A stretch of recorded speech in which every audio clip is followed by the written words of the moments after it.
Hello, everybody, and welcome to the main event. This is the main event for the Saturday of the Champ of Champs, coming to you from the Columbus, Ohio Convention Center, courtesy of Heroes and Games, run by Doug Sims.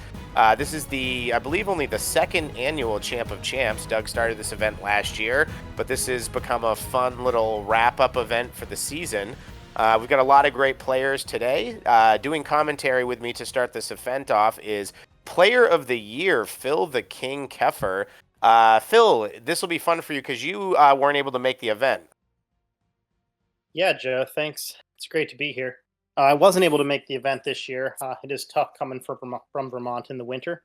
But I'm amazed at the turnout that they had, especially with the weather. And yeah, I think someone came up all the way from Brazil. Is that right? Yeah, absolutely. We got Pete. I think that's probably the longest anyone's ever traveled, and we hit 28 players in the qualifier to try to get into the Saturday main event, which is we love to see. You know, we if you rewind 5 years ago, if we were hitting 25 people, that was a great event, and now our qualifying rounds are breaking those records. So I can't wait. I'm really looking forward to this year, where I think we're going to start to see numbers in the 50 to 75 for some of the bigger events by the end of 2026. So that's my goal. I'm calling it out here. I want to see 75 players at the Nationals. That's what we're shooting for. So yeah. That'd be great. I absolutely remember when 25, which I believe was the exact number of the largest K2 event, was a huge success. Yeah, So, I absolutely. mean, So the following has just ramped up exponentially, and I think it's only going to continue with all the work you guys have done. well, thanks. So, we're really trying to make this just an every avenue of fun event for people. And I can say, some of the things that have been really fun for me to say before we jump into Champ of Champs for this full tournament. Larry Van Etten has been running a bunch of, they're calling them opens, like exhibition events. I went down and played in the one in Pennsylvania a few weeks back, and that was just a blast. And it was really exciting because Robin, one of our players, Robin, owns a store, and he's really been cultivating a play community there. And there was 6 players, I think, at least, that didn't start playing the game until after the Kickstarter had closed. So they are pretty new players, and they were so excited listening to them be like, "Someone used Hawkeye. He was so cool. I haven't seen him yet." And Dave and I were just sitting at a table smiling because it felt like rewinding us to when we first got into the game, and they were just so excited to see these new characters. And I really hope that, that's what people are going to feel with the new set. And if people are watching this, or even we've got some spectators, we are doing this commentary after the fact. This is the last tournament before the Edgar Rice Burroughs and the World Legends set is legal for OverPower. And I wanted to play in it. So we just decided to do the commentary after. So we will get a few glimpses of my version of the Andrew Taylor deck that won the Battle of Boston. I had a blast playing it. It was such a fun event. But we are going to be premiering the deck builder a week from this Wednesday on the Marcel's Mountain Overpower podcast. And not only is that deck builder tool going to be there, we're going to tell you guys how to access it, and you're going to get access to every playable card in the set. You won't get to see all the rares, but every mechanic, you're going to get the full set spoiled a few weeks before the Kickstarter starts to fulfill. So we're really excited to hype that up and for you guys to finally get a look at the first thing we've done. And we've gotten a lot of really positive feedback, so we're super excited. But let's get over to the table, give the people what they came here for, which is a little bit of Champ of Champs action. So on the left is the veteran John Lewis. He has gone back to playing a Strength Heroes for Hire deck. That is what he's won multiple tournaments with. He's very good with it. On the right, we have newcomer Noor, who is, Doug Sims, who's running this event. Noor is his son-in-law. Noor played in the qualifying event the night before this and went 4-0. He did not lose a single game in the first event that he played in. So I'm really excited to see how this goes. So right off the bat, both of these players placed the newer version of ANX that's a 2 multi. It gives you 2 less points to venture, but it is a multi, so and it wouldn't fuse with a power card. So it's really nasty for KO, especially in a deck with like Heroes for Hire, JW. and Jonathan Lewis, the veteran, has his one little dink hit with the ally, spreading it out. So yeah, we'll see. He might add some pressure pretty quickly. And with two, this will be an interesting match. It's two any hero decks and two people playing heroes for hire, which is always a tough one because you always have to play differently to anticipate the speed.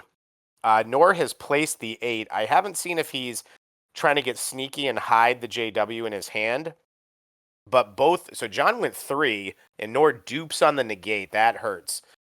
Both players have their fairy protection, which is the Cataclysm, the best card that you can use for the any heroes. They both chose the lockout, so it's an avoid 1 attack. That character may not be attacked for remainder of battle. Now, it won't defend against a JW or a follow up, but both of these players, at least John's got a lot of experience playing against heroes for hire. So I think even if John gets nailed with one of the JW big hits, I think you'll see him really strategically lock out his character and try to create some KO pressure with those Spectrum cards. Yeah, I'm curious if John ventured heavily just because it looked like Nor might want and run with so many placed cards. But That could be. Noor did go 2, though, so Noor's definitely going to fight it. John's going to open up with his small 6 any to use, 1 intellect ally.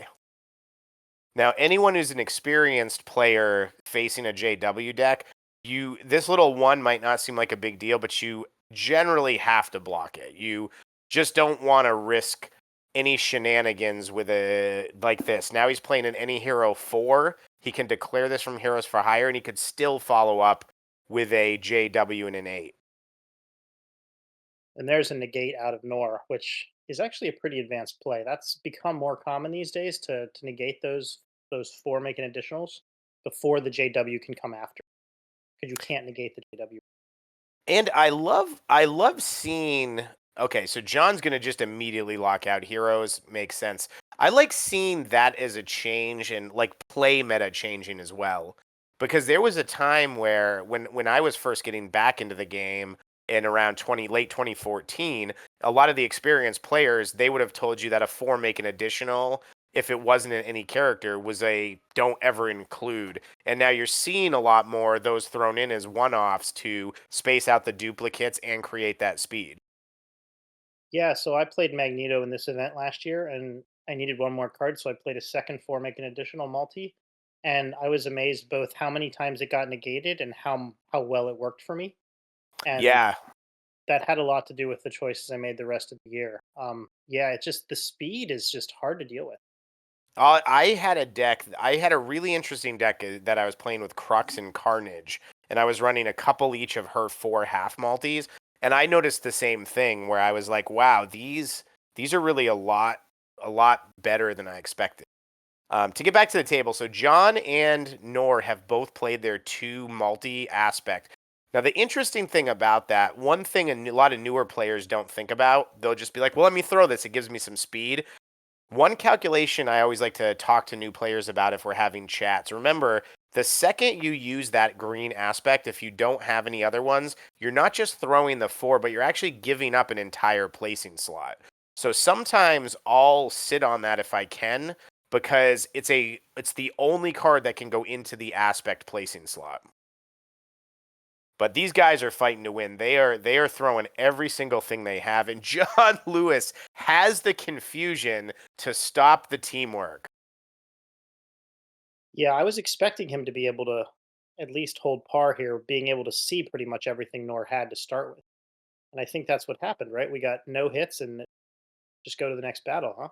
Yeah, one thing that happened that might have been not obvious there. So John Lewis did the confusion and stopped the teamwork chain. Nor had an 8 strength placed. He chose to throw it, and John Lewis was able to get max value out of his Freya. Now, Phil, as I would say, one of the best players to ever play the game.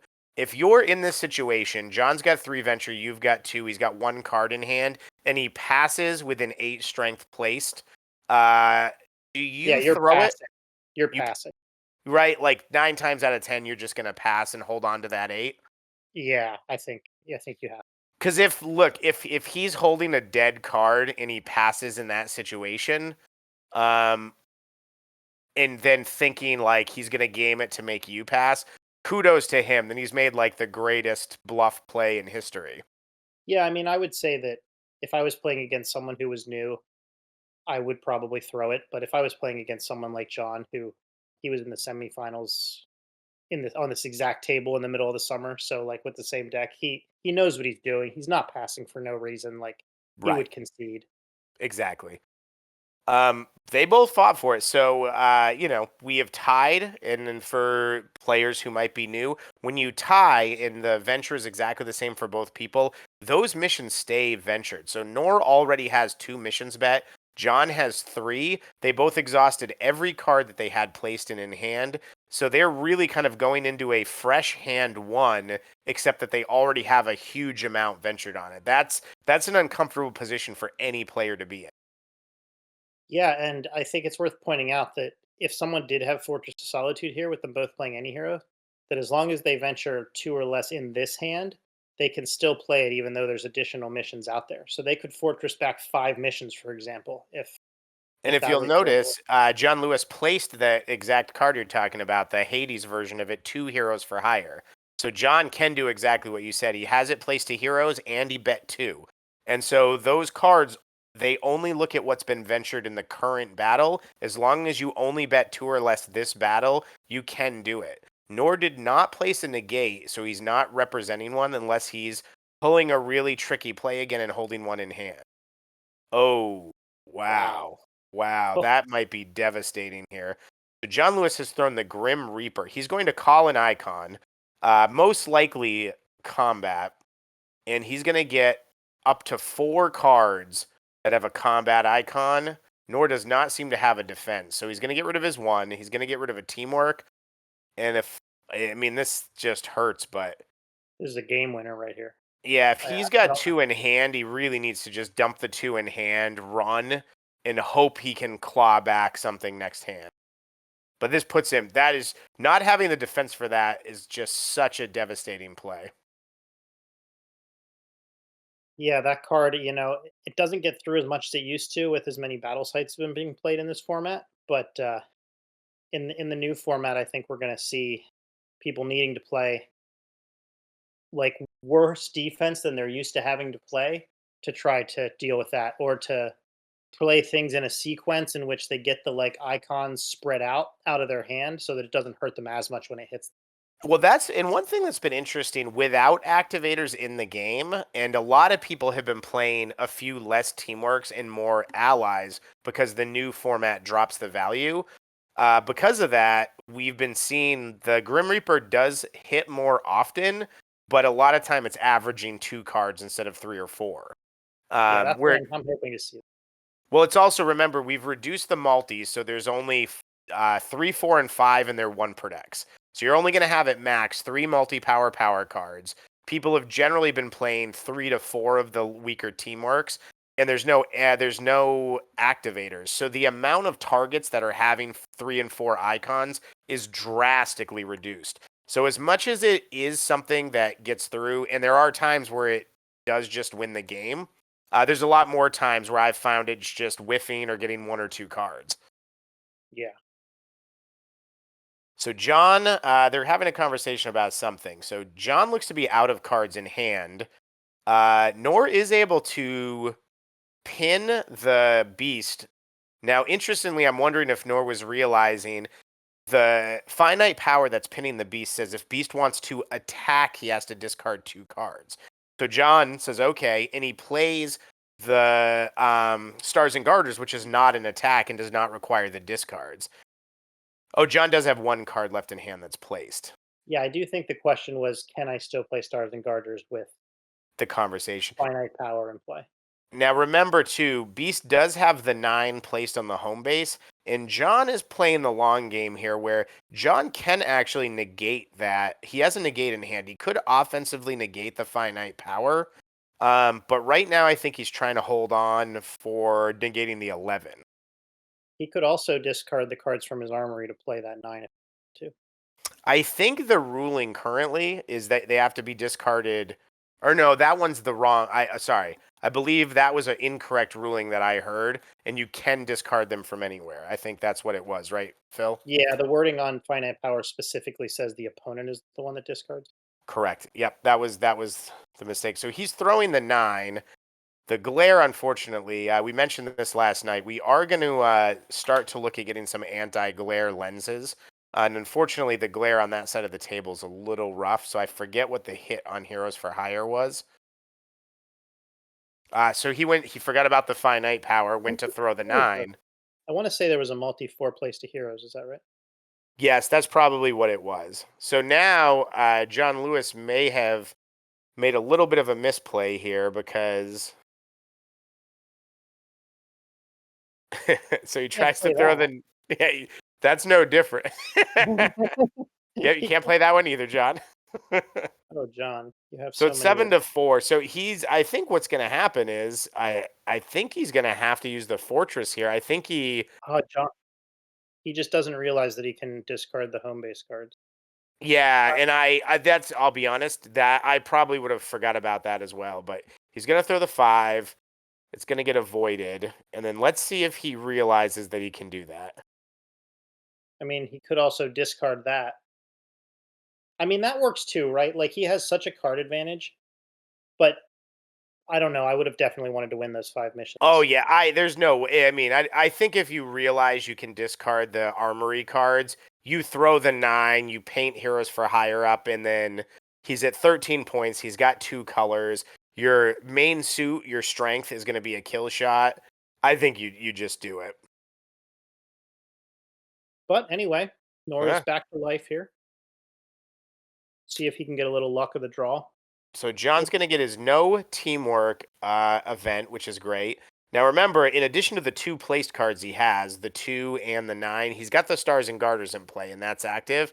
And John's doing something that I love to see. John is playing Luke Cage for Heroes for Hire. He knows he's going to be the target, and I believe that avoids an energy or strength attack, right?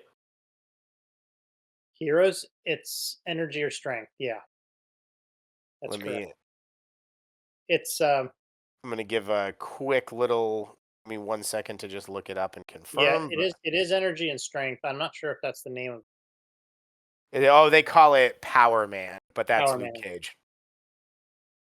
That's his old name when he still wore a tiara. I will say, I actually was a fan of the show. I love the actor that plays him, but I did like when he did the prison break. They put him in the weird yellow shirt they made the contraption, they did the tests on him look like the tiara. I thought that was a nice little throwback to Power Man days. I have to admit, Joe, I don't know much about the characters. I just know what they do. Luke Cage has always been one of my favorite characters. He's just got unbreakable skin and super strength, but he's always been like a real street level character, like staying in New York, staying in the tough areas, like trying to make things better for the neighborhoods. Yeah, Uh, those are always. yeah, very like Daredevil adjacent. So All right. John Lewis is bringing the heat on his side of the board. He's got an 11. Doesn't count to venture because there's no battle site to throw it at, but he's got an 11. He's got a 9. Stars and Garters, which can block a JW8. Noor looks like he had some dupes. He's got 3 in hand. Now he does have a confusion, this is also a little bit of inexperience here. So he placed the confusion, but John Lewis's playing Might Over Mind, which is a anti-teamwork event set. Generally, the play there is to hold the confusion in your hand and represent that it's a much better card. You're probably placing it is going to use up that placing slot for the rest of the game. So I think he would legally have to place it if he was not going to throw it away because of the fact that he played battle. Oh, Unless I guess, well, oh, maybe not because I no. guess technically John could place one and then he could use it to discard. That's what I was going to say. Yeah, he Okay, could, if John was playing theoretically, Strength Teamworks, yeah, he could target it to try to discard it. Now, I if it just was one of the new versions, a lot of the ones we made for the new set does not have the discard effect. So for Tarzan, for example, he would have to discard it in that, well, not because of okay. the new placing rules. So, I don't know all the new rules yet, Joe. So Well, you're the gonna good have news to is, cover and that. you're hearing it here first, we are finished with the rule book. We're doing one last pass on it, and we're going to be dropping the digital rule book probably this week. You're probably going to have it within. We're recording this on Sunday, March 9th. You're probably going to have it within 2 or 3 days of us doing this commentary. mean, that'd be fantastic. I'm looking forward to seeing that. I'm looking forward to the chat you guys are going to have with the goat. Um, see Very looking everything forward that's to going on that. there. So we are surprisingly finally seeing our first real JW thrown here in a double JW deck. So John Lewis throws the 3. He follows it up with a 4 multi. Decides to change the target since they in this old environment they do fuse. So Noor takes it. He's got a little spectrum on each guy, and he's gonna throw the strength hit, and the power man's gonna come out. Ooh, Even for power a man. 2, I like it. That's a card usually when you have a chance to play, you play it. Yep. I mean, even against a heroes for hire deck, there's a good chance when the strength power card comes across, you block it, follow it with Right. JW. It's probably off of JW. So I agree. If you've got the chance, you use it. So John's gonna stay in. I think I like this with what John's got on the board. I think Noor's only got one card in hand. He's got low power cards. He's uh, I'm curious if John even plays team ball. I'm not sure what's happening.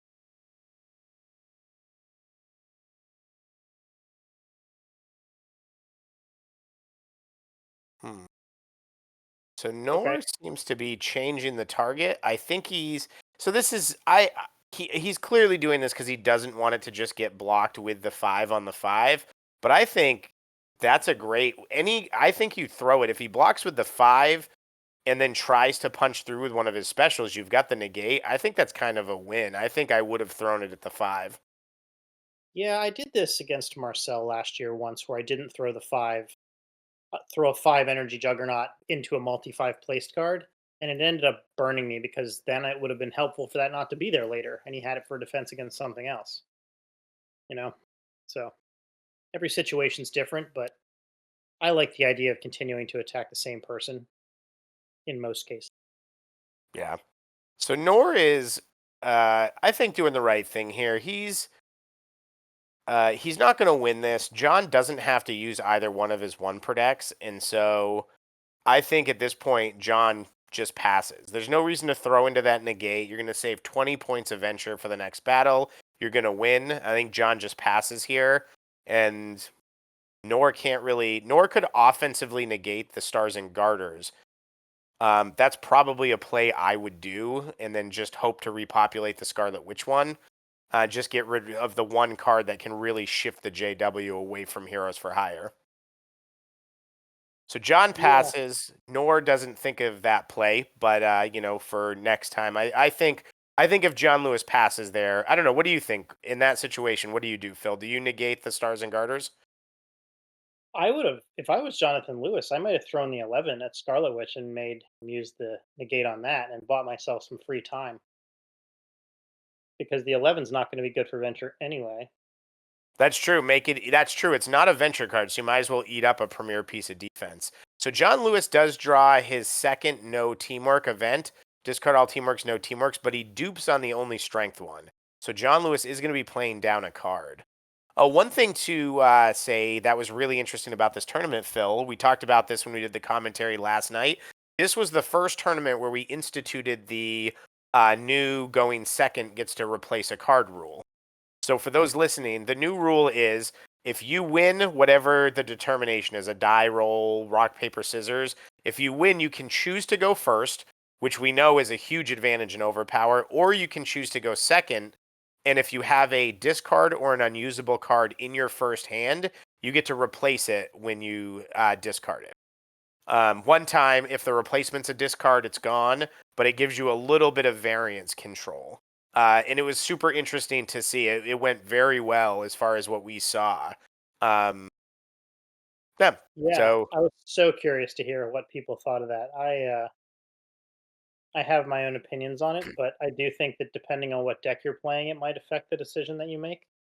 Yeah, Um, I think it's good. There's varying opinions. Some people don't like it, which is going to happen. Some people love it. Some people think it's always right to go second. Some people think it's right to go first. I will say, I think my opinion, which I said last night, I always choose to go first. From just a variant standpoint, you always know that going first is an advantage. And I can tell you over the course of 2 days, the 3 or 4 times I went second, I only got to replace a dupe twice. So there were multiple times where I was forced to go second from losing the die roll, where I just didn't get an advantage at all anyway. So personally, I always want some kind of a guaranteed advantage. But if you're playing a deck with a ton of triple activators, triple power cards, triple defensive cards, you may want to just guarantee if that variance hits you firsthand, you're still in the game. yeah, a teamwork heavy deck like the one you played also really benefits from going first more than. All right, Absolutely. so John's throwing a 3 energy ally to try to knock out Scarlet Witch, blocked by the 6 or less from Strange. Now we got the JW follow up, which I'm guessing is going to followed by an 8 here again. Now the Witch can't block that as far as I can tell. He doesn't have the armor. That's just the end. And that's what John Lewis is so good at with this deck. I've even experienced players like us who are really used to playing JWs. John Lewis is very good at setting up that kill shot on a max 7 character where if you're not playing Dracula's Armory or the Training Ground and you're not playing a universe card home main deck, which nobody does, he just knows it's a kill shot and he just waits, he bides his time and waits till he knows he can auto get that 8 through.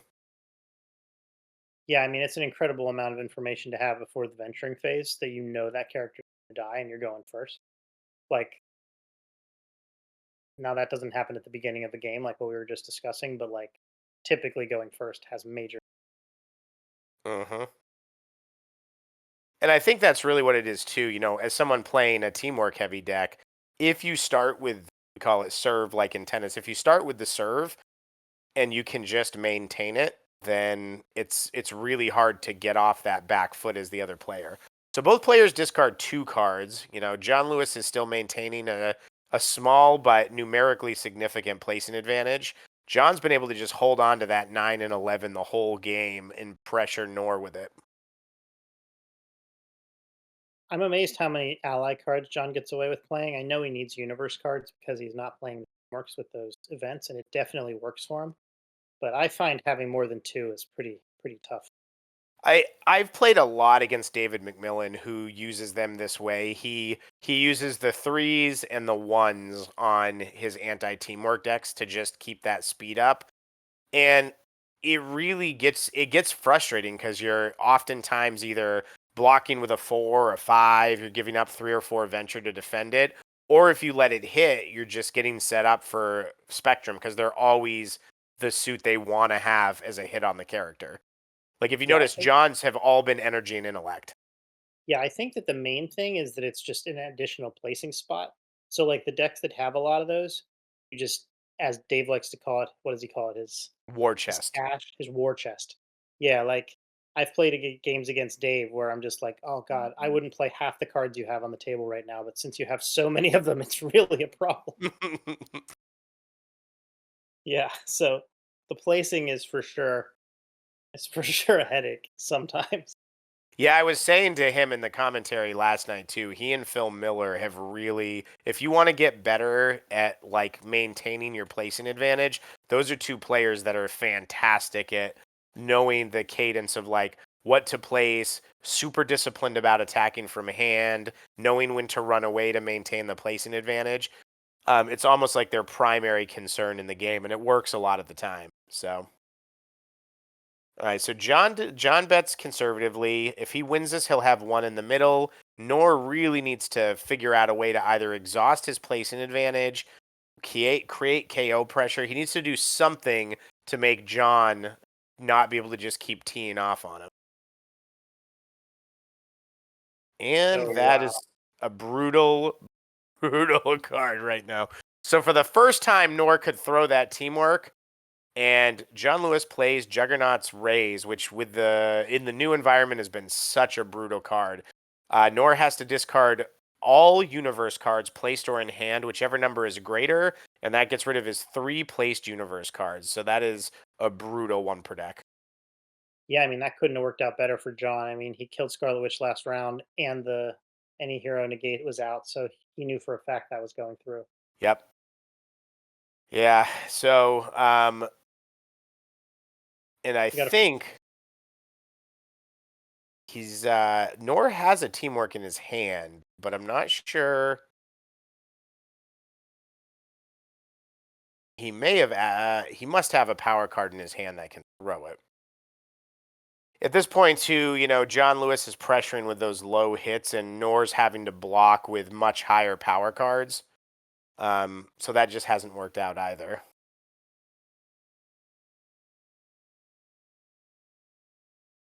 So Nor tried to concede, and John said, "Wait, I do get to throw a special," and he threw that 11, which he was pretty sure wouldn't be defended.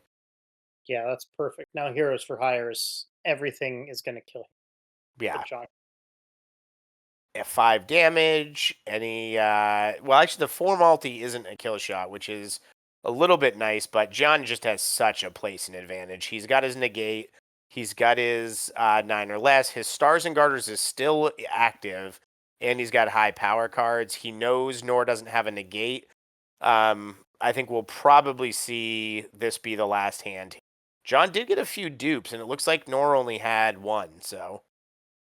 But I still don't think it's going to be enough to overcome the amount of cards that John has on the table. John basically has a full hand on the table.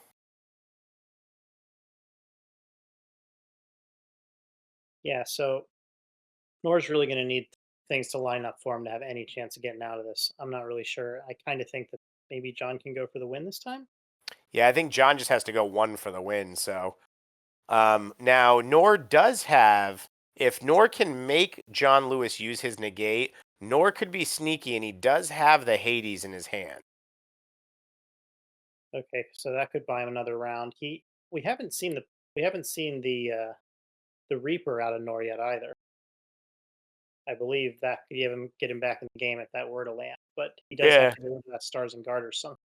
So I think Noor's got his Freya also. So Noor might be able to, he might be able to snake something good out here, but this might be all she wrote.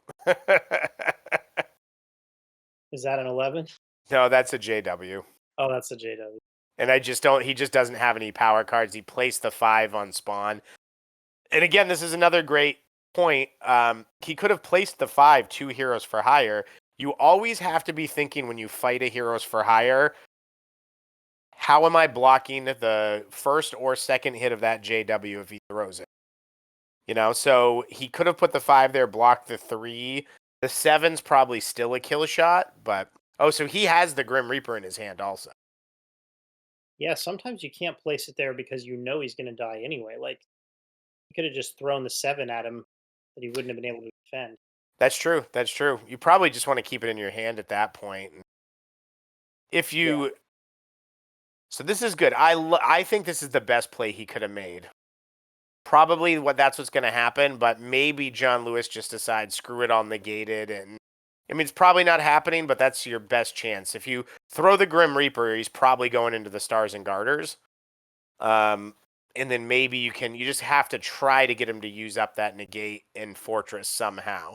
And you're probably still not winning, but that's your only path to victory right now. Yeah, Nor's got that what do I do feel to him right now. Like it just kind of feels a bit hopeless, but you don't want to actually give up because you just never know in the game of Overpower. So Yeah. So he I lets mean the 7 hit. He's going to he needs to throw that. absorb some hits. Yeah. And Absorb some hits, John get rid of does the that. Sorry, what would you say? What'd you say, Keith? Or Keffer? I'm just saying that he really needs to get rid of like the card advantage problem. So he's doing the right things. He played the Reaper. It won't go through, but he's got to use one of those good cards, right? He's Yeah. gonna take some hits here. He's gonna have to, and then he's just gonna have to hope he draws well in the next couple of rounds. Once Well, the card advantage. unfortunately, that's it. And John Lewis is just going to negate the Fortress, and that'll be the game. So Uh, John Lewis has already got 10 placed. Good game, pretty textbook guy. John Lewis's deck just lined up. Nor played fine. I think I think he's a new player. There's some really complex predictive plays he could have made that I believe this is his first event ever, and he hasn't even played for more than a few months. So the fact that he went undefeated the night before and held his own against John Lewis playing a JW deck, who's arguably the best pilot of Heroes for Hire in the game right now. It's hard. It's very hard to learn how to play against Heroes for Hire, and he did great. Everything lined up perfectly for John Lewis, and he put it away. Yeah, I think Noor should be really, really proud of himself for grinding into this tournament 4-0 record. It's really something. Yeah. And the great thing is we have the videos now, so he can go back and watch the game footage and be ready for the next time he sits across from a Heroes for Hire. Yeah, and we'll just, it's always great to see new players come out and do well because you just never know where they're going to get to. I mean, Mm, look at the winner of Boston this year, right? Like, I didn't even know his absolutely. name last year at this time.